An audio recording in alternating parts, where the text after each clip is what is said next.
Сайн уу, Инживэ? Тоги байна.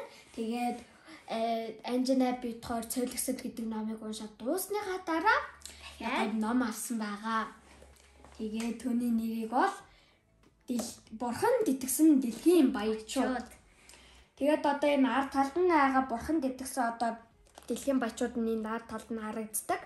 Тэгээд Анжина одоо цойлогстой адилхан энэ дундаас тусдаа 3 хүнийг аваад одоо танартай ярьж өгье. За би эхэлчихье. За миний ярих эхний хүн бол Хенри Форд. Одоо манайхаа Хенри Форд ч нь бол одоо Ford компани байгуулсан автомашины яхан гэдэг хажтай. Тэгээ автомашины гаргах зохион бүтээсэн хүн. Тэгээд Хенри Форд манайхаас маш ядуу зүдүү амьдрал төрсөн. Тэгээд нэг өдөр ээж нь нас арцсан. Тэгээд ээжигээ нас барснаас хойш бас Хенри Форд чинь айлын уугуу хүүхэд болохоор маш олон хариуцлага үүрэх болсон. Тэгээд нэг удаа автагаа очоод нэг тосгонд ирдэг агаа. Тэгсэн чинь манай Хенри Форд тэр тосгон дээр бүр нүдэндээ бүр харж байгаагүй юм харсан. Тэр нь бол морин тэрэг. Ерөнхийдөө бол бараг л автомашины анхны загвар гэж хэлж болно. Тэгээ манай Хенри Форд маань одоо ерөөсөн морин тэрэг ботчих чадахгүй. Ингээл шүн олгондоо ингээл яаж бүтээсэн болоо, яад юм болоо, хэр урдан тавьт юм болоо гээл баахан юм толгойд нь ирэлдэ. Тэгэл манай Хенри Форд маань одоо ингээд томорсоор одоо ингээд нөхөр эхнэрт гадаг агаа. Тэгээ эхнэрт гараад манай Хенри Форд манаас өөрөө тийм амар технологид амар дуртай болохоор анх нөгөө тэр морин тэргээ санаад хийхэр шийдсэн байдаг. Тэгээ бараг ойлцоор шүнжэнгөө унтлахгүй. Ерөөсөө дандаа тэр морин тэргээ хийгээлээс. Эхнэр нь урамшуулаад байсан. Эхнэрийг урамшууллаар олон зөрөгтэй одоо хүч чадалт хийгээд л болоод байсан. Тэгээд яг маргааш өглөө үүрийн 4 цагт нөхөр нь эхнэрийгээ дууддаг агаа. Манай Хенри Форд маань эхнэрийгээ дуудаад тэгсэн эхнэр нь харсан чинь амар баяртай мэдээсэн. Ягаад гэвэл өөрийн 4 цагт манай Хенри Форд маань морин тэргээ хийсэн. Тэгээд өөрөөс ингээд явсаар агаад өөр ингээд компани олсон байгаа. Тийм нэг мөнгөтэй олсон. Тэгээд компани хийгээд анх Ford гэдэг машины зохион бүтээсэн. Анх ердөө тэр компани ямар ч ажилчингүй зөвхөн Хенри Форд байсан. Ягаад гэвэл автомашин гарахгүй гарах ёсгүй гэж боддог байсан. Тэгээ одоо ингээд Ford гарсны дараа хүмүүс маш олон Ford-ыг авсаар агаад одоо тэр компанид хүмүүс ирдэг агаа. Тэгээ хүмүүс ирээд улам их өргөжөөл байсан. Тэгэл нэг өдөр ингээ компани маш том баян болсон. Тэгсэн чи бүх ажилчнаар тийм ээ бид нар ийм баян болоо одоо бусдаараа улам их ингээ авах хэрэгтэй. Тэгвэл бид нар ирээдүйн баятнууд байх болно л гэж баярлал яаж исэн. Хенри Форд маань маш даруухнаар үнэ болгоцгоё гэсэн байгаа. Машиныхаа үнэ болгоцгоё гэсэн. Тэгээд мэдээж одоо ажилчнууд нь одоо захирлынхаа үеийг дахаас өөр аргагүй. Тэгээ үнэ бууруулаад $800 олгосон байдаг юм аа. Одоо тэр үед бол машинаа зөвхөн одоо мөнгө буюу зөвхөн баян хүмүүс машинд байх ёстой гэсэн зорилготой байсан бол манай Хенри Форд маань Бурхан итгэдэг болохоор дандаа одоо бүх хүмүүс яг тэгш иргэдэгээр нь одоо бүх хүмүүс машинд болох ёстой гэсэн үйлдэл үнэ буулгаалсан. Тэгсэн компани өргөжөөлсэн. Тэгээ сүүлдээ бүр $300 дээш хэтэрдэггүй болсон байгаа. Тэгсэн чинь манай Хенри Форд маань баян болоо л яасан. Тэгэл анх ингээ баян болоо нэг сэтгүүлч Хенри Фордоос асуусан байл та. Яаж ийм амар одоо юм баян болсон юм бэ гэж асуухад нь Хенри Форд маань ээжээсээ өвлж авсан 3 зүйлээр ийм баян болсон гэсэн.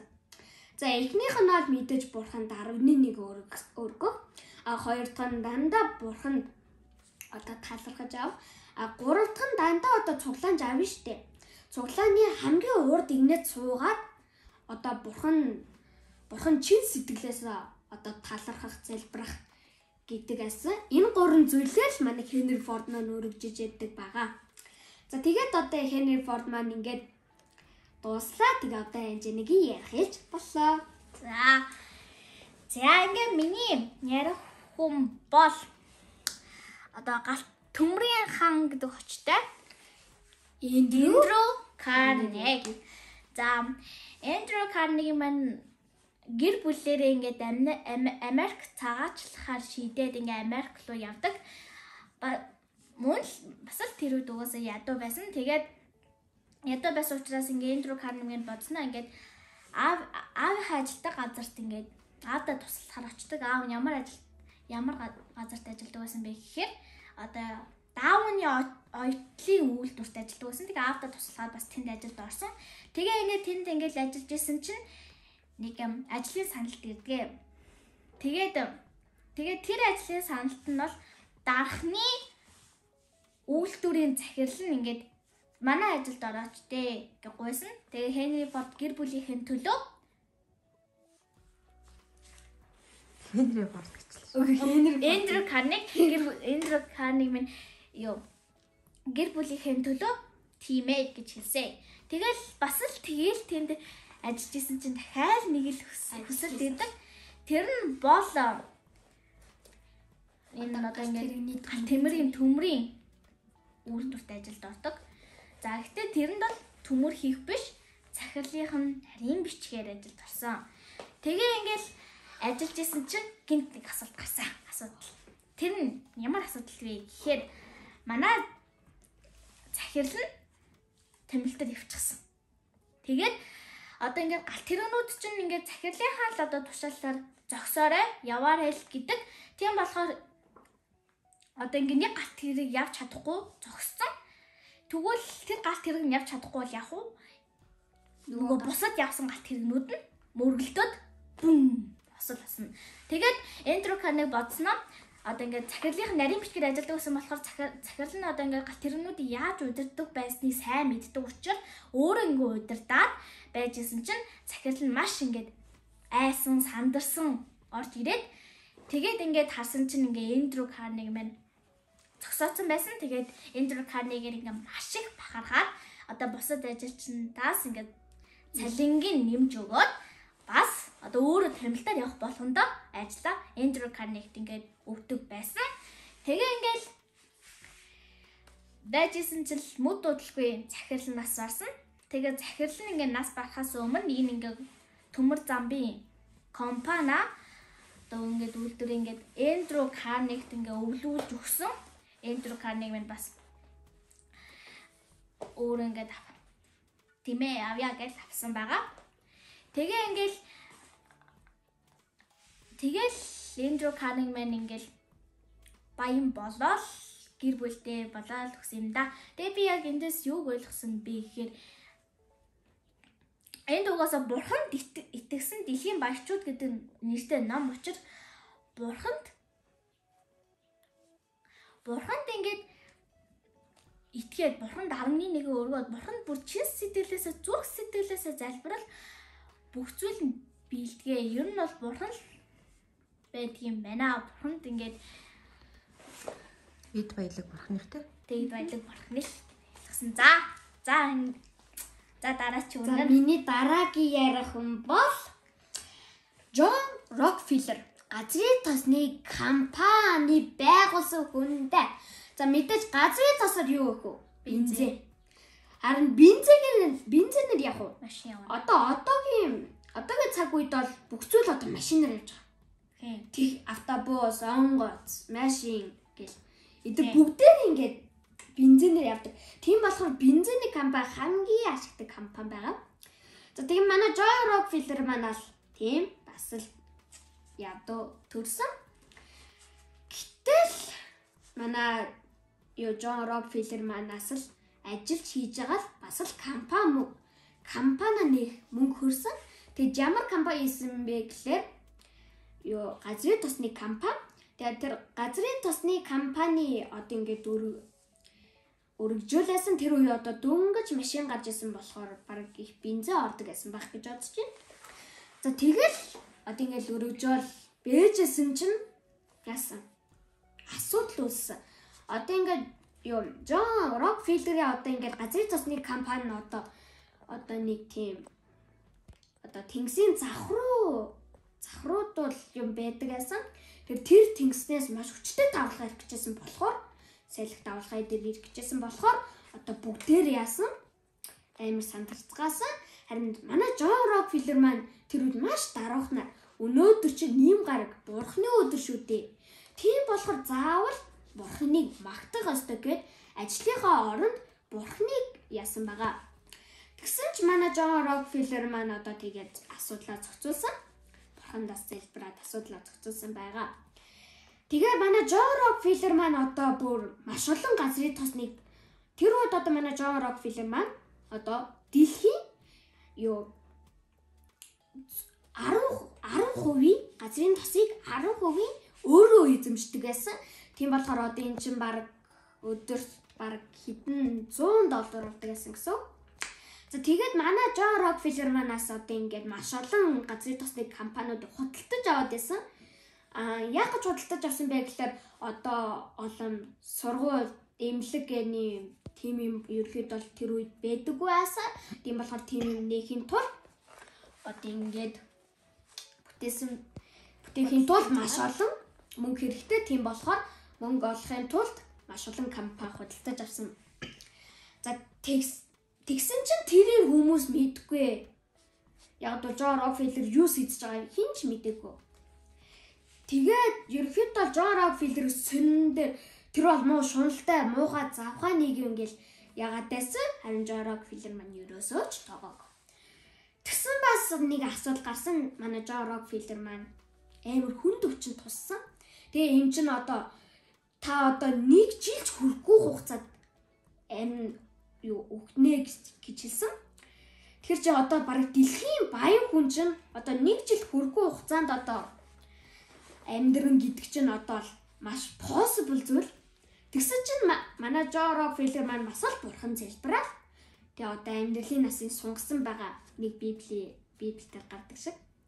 За тэгээд бас ингээд одоо Чикагогийн сургууль маш олон эмнэлэг тэгээ бүр одоо маш олон зүйл барьсан. Маш олон сургууль барьсан. Тэгээд тэрийг мэдсэний дараа хүмүүс Джон Рокфеллерийг одоо муу хүн биш, сайн хүн одоо бидний төлөө ийм их мөнгө зарцуулж ингээд одоо шуналтай гэхээ болоод Джон Рокфеллерийг магтчихсан. За тэгээ манай Джон Рокфеллер маань 97 наснда тал төгссөн.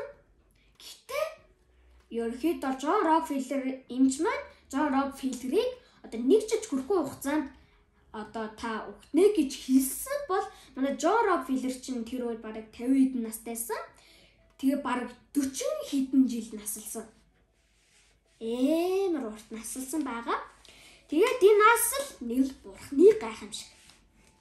За тэгээд эндээс би бас юу ойлгосон бэ гэхээр одоо бурханд харамгүй үг бүх зүйлийг битгий хармал гэдгийг л ойлгосон.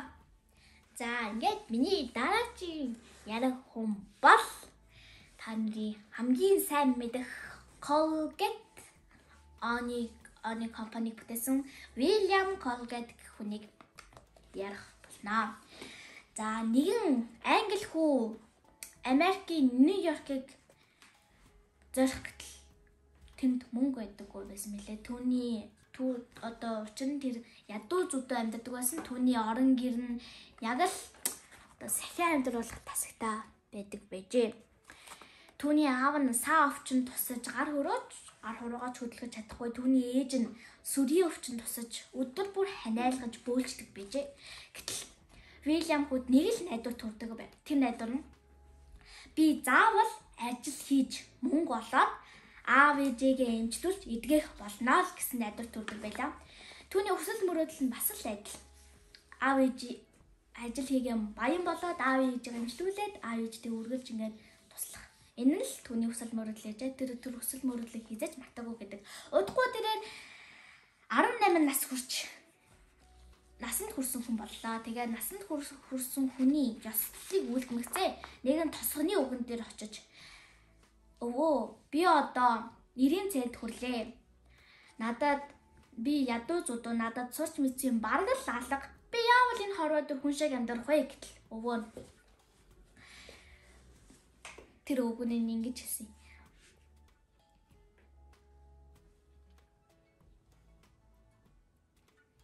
Тэр юу гэж хэллээ? Хандарны гэж хэлсэн. Тийм. Итгэл алтарч хэрхвч болохгүй. Итгэлээ алтарч хэрхвч болохгүй. Чи юу ч сайн хийж чадна. Чиний хамгийн сайн хийж чадах зүйл юу вэ гэсэн. Гэтэл Вильям би савн зэргийг бол хийж чадах баха гэсэн тэгтэл. Тэгээд өвгөн Вильямын гарыг хатгаад урмын хөлж тэгээ нэг анхаарал хийсэн. Чи юу ч хийж чаднаа. Чи амжилтанд хүрч чаднаа. Гэтэ нэг болзол байна. Чиний амьдралын эзэн бол Есүс. Чи Библийн үгээр амьдр. Чиний ээж чинь цэвэр итгэл чамд өвлөгдөн ирсэн гэдэгт би итгэлтэй байна. Чи ирээдүйд бизнес эрхлээд олсон орлогынхаа 11%-ийг заавал бурханд өгөөрэй. Учир нь тэр 10% бол бурханых байх учиртай юм аа гэж хэлсэн. Тэгээд Вильям тэр өвгөний хэлсэн үгийг өөрийн зүрх сэтгэлдээ шинэтэл эндгэнсэн мэлээ. Тэгээд тэрээр Америкийн Нью-Йоркт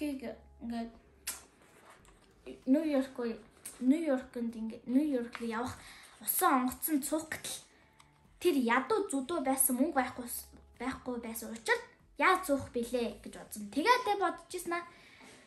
Ингээл нууцаар орж игээд сэтгэл шууд нууцаар орё гэд явсан. Тэгээд ингээд хүмүүсийн урт хаагуур ороо суусан. Гэтэл тасалбар шалгадаг хүнд баригдчихсан. Тэгээд тэр тасалбар шалгадаг баригц үнэн. Хүүхэд байж тасалбар аваагүй онгоцон цуун гинэ гэд чи гэд ингээд ямар ууртаагаар ингээд ууртаагаар хэлсэн тэгтэл Вильям намайг ганцхан л удаа өршөөж тий ганцхан л удаа өршөөж тэгвэл би таны хийгсэн зүйлийг чи бүгдийг ганцхан л удаа өршөөж би Америкт очиж мөнгө олох хэрэгтэй наа манай аав ээж хоёр өвчин тус юм тэрээ ганцхан л удаа намайг энэ онгоцон суулгачвал таны ачиг чинь тань хизээж мартахгүй гэд ингээд гуйж байсан чинь тэр онгоцны ахмад нь бурханд итгэдэг хүү юм шиг байна зүгээр суулгачих би хариуцлагыг үлээн гэд тэр онгоцны ахмад нь хүүг үрчилж авсан. Тэгээд Вильям Америкт сайн явж очсон. Тэгээд тэр ахмад нь Вильямыг савнгийн үйлдвэрийн ажилд оруулсан. Тэгээд тэр савнгийн үйлдвэрийн ажилд маш сайн ажиллаад удахгүй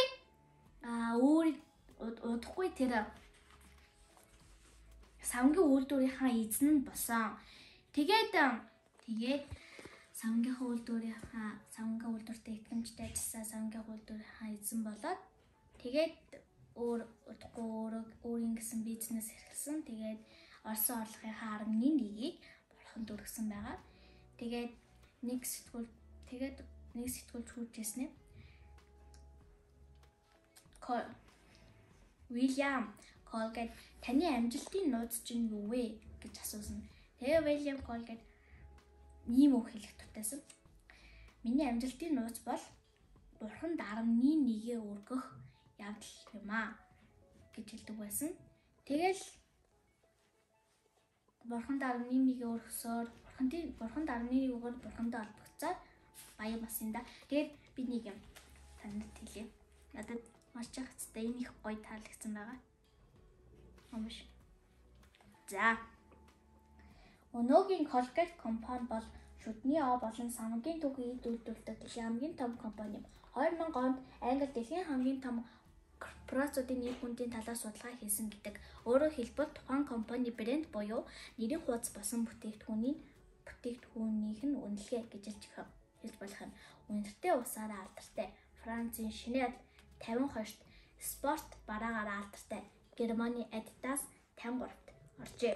Харин гамбургерийн алдартай Burger King 61-т Италийн алдарт бэлэг хувцас үйлдвэрлэгч Benetton компани 75-д орсон байна. Тэгвэл Colgate-ийн брэнд бүтээгдэхүүн хэсгээр чагсан гэж бодож байна. Тэдний компани бүтээгдэхүүн дэлхийн алдартай тэдгээр бүтээгдэхүүнээс дээгүүр буюу 50 орсон байна. Би энийг уншиж авах хэрэгтэй. Энийг хараад их гайхсан. Тэгээд таалагдсан болохоор та нарт уншиж үзүүлсэн юм аа.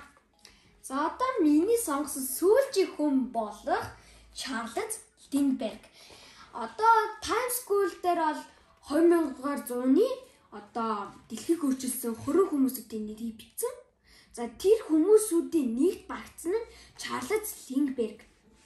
За тэр маань ямар амжилт гаргасан бэ гэхээр Атлантын далайг гаргалсан юугаар зөвхөн онгоцоор гатсан анхдагч буюу анхны хүн. Тэгээд анх нөгөө түүнээс өмнө Атлантын далайг гаталгажсэн нийт бараг 60 70 81 иймэрхүү янзын хүмүүс бүгдээрээ гарсан гэхдээ тэд дээр Атлантын далайд хүрээгүй, нэг бол өгсөн, нэг бол Орос руу алга болсон. Харин манай Чарлз Линдберг маань Атлантын далайг гатлахад хамгийн хэцүү зүйлс нь юу байсан гэсэн бэ гэхээр нойр гэсэн. Яг тэгвэл тэр одоо ингээд хамт эсэж байгаа хүн байхгүй, зөвхөн анзаархны эсэжсэн болохоор ерөөсөө болчихлоо.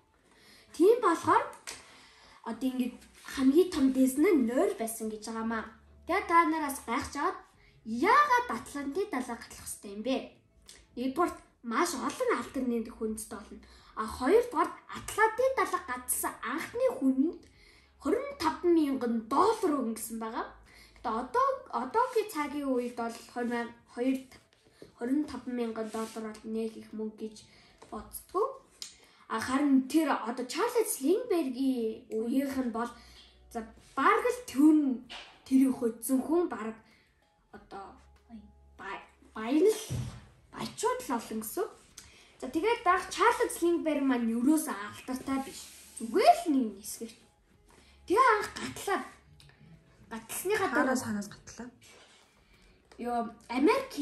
Америкаас гатлаад Парис хүртэл явах хэрэгтэй. Францын Парис хүртэл. Тэгээд ерөөхдөө 33 цаг юурээсөө унтахгүй анхаарлаа төвлөрүүлээд яасан байгаа. Гэтэ нисээд 24 цагийн дараа нэг загасчин дээр Франц хаана байдаг вэ гэж асуугаад манай загасчин маань хэлийг ойлгоогүй болохоор юу ч хэлээгүй. Хэлийг мэдэхгүй. Тэгэл ингээл явсаар чигээрээ явсаар лээсэн. Тэгсэн 33 цагийн дараа гид ингээд Парист хурж ирсэн.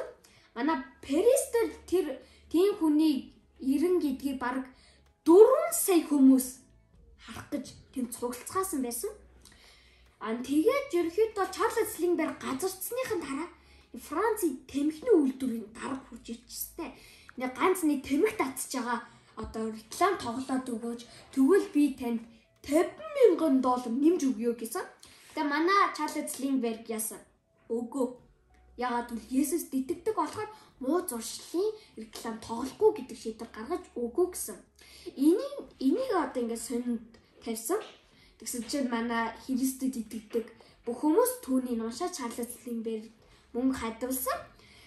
Тэгээд хандсаар хагаад нийт $100,000 болсон.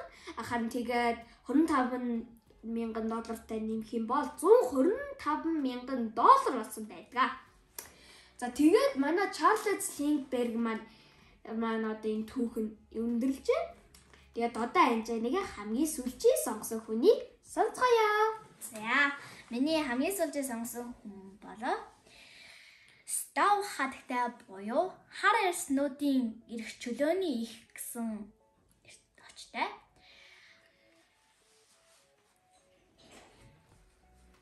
Бүтэн нэрийн Harriet Beecher Stowe гэдэг. За. Одоо энэ үеэс дээр үед хар эрснүүдийг Америк хар эрснүүдийг яг л адуус маш их үзий яддаг байсан. Тэгээд үздэг байсан боолчсон маш их хүнд ажилуулна хүн ална гээл маш хэцүү байдаг байсан. Тэгээд нэг өдөр нэг тэр газараас нэг хараас дохин цухтаж явж агаад стов хатагтай гэрийн үүдэнд ирчдэг. Тэгээ стов хатагтай гэртээ оруулаад байлгаж байсан. Тэгээд ингээд байлгаж байсан. За тэгээд стов хатагтай маань 1811 оны 6 дугаар сард мэндэлж төрсөн. Түүний аав нь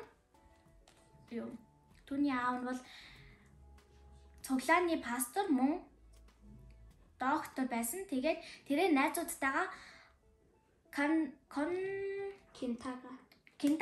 Кинтага гээд тэр хараас дохны ирсэн тэр газарт найзуудтайгаа ирсэн. Тэгээд тэр хараснуудыг болж байгаа тэр юуг харснаа гинт шоконд ороод тэд чи хүн биш гэж үү гэл дотроо бодоол маш их гайхсан. Тэгээд буцаа гэртээ хурж ирээд тэрээр хараас дохны гэртээ оруулаа байлгаж хата. За чи яаж тэндээс цутаж ирсэн юм гэдгийг надад тайлбарлаж өгөө. Яаж өгөө гэтэл тэр хараас дохин тийгээ гэсэн. За тэгээд энэ хэсэг надад их таалагдсан болохоор танартай ярих биш уншаад өгчихье. Их олон бишээ. За. Хараас дохны яриа. Нэгэн өдөр хараас дохин бусад боолуудын хамт талбай дээр хөнгөн ургамал хурааж байлаа. Охин санаандгүй хажуу тийш харуул навсайтар хараас дэмэгтэй би тун тавгүй байгаа бололтой харагдаж ажлаа үргэлжлүүлэн хийж харагдав. Ихчээ таны юу өвдөд байгаа юм бэ? Энэ асуудал тэр бол ингэж хэлжээ. Миний би жаахан тавгүйтэй байна. Тэгвэл өрөөндөө очиад жаахан амарчхал дийргүй юу? Боол бид чинь амарх ирэхгүй ус шүү дээ. Энэ үгийг сонссон охин эмэгтэй гэхэд өрөвдөн хаяахан өөрийнхөө түүсэн хөнгөн ургамлаас нууцаар тэр настай эмэгтэй сасанд хийж байв. Тэгтэл боолуудын дунд ихэд хүндлэгддэг Жон хэмээх настай хараас тэдний хажууг өнгөрч явахдаа эмэгтэй байдлыг ажиглан хараад ин хөөхөж. Битэн тавгүй байгаа бол амарх хэрэгтэй. Би хийх ёстой ажлыг чинь хийчихье. Санаа зовлтгүй амар. Яг тэр үед харамсалтай найзалчтай шалгаж авсан эзэн нь хурж иржээ. Жон, чи энд юу хийж байгаа юм бэ? Аимшигтайгаар чанга дуугаар хашгиран асуусанд боолууд бөмбөгнөт чичирцгээжээ. Эзэнтэй энэ нэмэгтэй өвцөн бололтой би түн жаахан туслах гэдэл. Эзэн Жонны үгийг дуустал нь сонсохыг хүссэнгүй. Хоол унд сайн идэж байж яагаад өвддөг байна? Энэ худалчийг хараач хөөе. Эзэн гарт барьсан ташуураар ороолгон ингэж тушаа. Жон, чи энэ ташуурыг энэ залхуу амьтныг хашраагаад өг. Эзэнтэй намайг уучлаарай. Үнэхээр уршигоорой. Би үнэхээр тийм зүйл хийж чадахгүй. Юу гинэ? Чадахгүй гэснүү чи болж байна. Тэгвэл би чамд яах ёстойг чинь үзүүлээд өгье. Чиний амнаас чадна гэсэн үг гар хүртэл чинь ташууртаа түгэл дөө. Тас няс. Ташуурын дуу тасгин Жонны нүрээр цус усаж эхлэв. Жон шүтээ зүүн төвчин. Тас няс. Ташуурын дуу хадах бүрт Жонны нүур биднээс нь арьсан хуулан унан хаасаагүй нийлээд цус усан. Жон аимшигтай цусанд хутгалсан махан говохоо болж харагдана. Жон, ямар ингэсэн үгэнд орохгүй юу? Эзэнтэй, би амьд байгаа цагт барай бохос хэлэхгүй ажиллах болно. Харин ядарсан эмэгтэйг бол зодож чадахгүй. Ингээд л өөдөөс зорволцоод байх уу чи? Муу боол чи? Жон ухаан алдан унжээ. Жон ахаа ухаан орч байна уу? Би зүгээрээ. Санаа маш их зовсон болоо Жонны тойрон зогсож уур хилэн дүүлсэн байлаа. Тэдний нэг нь цаашаа догт төвчшгүй нэм зэрлэг балдан эзнийг алаад харах хэрэгтэй. Би түүнийг ачихъя. Тэгтэл Жон ах ингэж хэлв. Болохгүй. Би бурханд итгэдэг хүн. Юу ч тохиолдсон бай. Хүн алж ягаад ч болохгүй. Тэгэж хэлээд дуугаа намсгийн шимлээ. Эндхийн явдлыг надад даатгаад та нар бүгдээрээ умард руу цугцгаа. Умардад хүнийг боолчлтгүй гэсэн. Охин энэ хүртэл яриад утаар санаа алдав. Нүдэндээс нулимс бөмбөрсөөр стов хатагтаж нулимсдаа твтэж чадахгүй байлаа. Стов хатагт хүүхдтэй охинтой хамт Жон ахын төлөө залбирч байлаа. Богино хугацаанд ясан энэ түүх хожимд түүхийн цон шин хуудсыг нээсэн том ахын аваахаа зохиолын анхны санаа болсон юм а. Ингээд өстө хатагта энэ хараас тохны яриаг сонссныхаа дараа зохиол ном бичгээр шийдсэн. Тэгээд зохиолоо бичснийхаа дараа энэ нь Минийхэн нэр нь Том ахын аваахай гэдэг энэ зохиолын санаа болоод одоо маш алдартай ном болсон байгаамаа. За тэгээд бид хоёрын бичлэг таалагдсан бол лайк болон Subscribe дараарай. за тэгээд бас энэ маш гоё ном болохоор за уншаарай гэж зөвлөё. Баярлалаа. Subscribe дараарай. Лайк дараарай. Баярлалаа.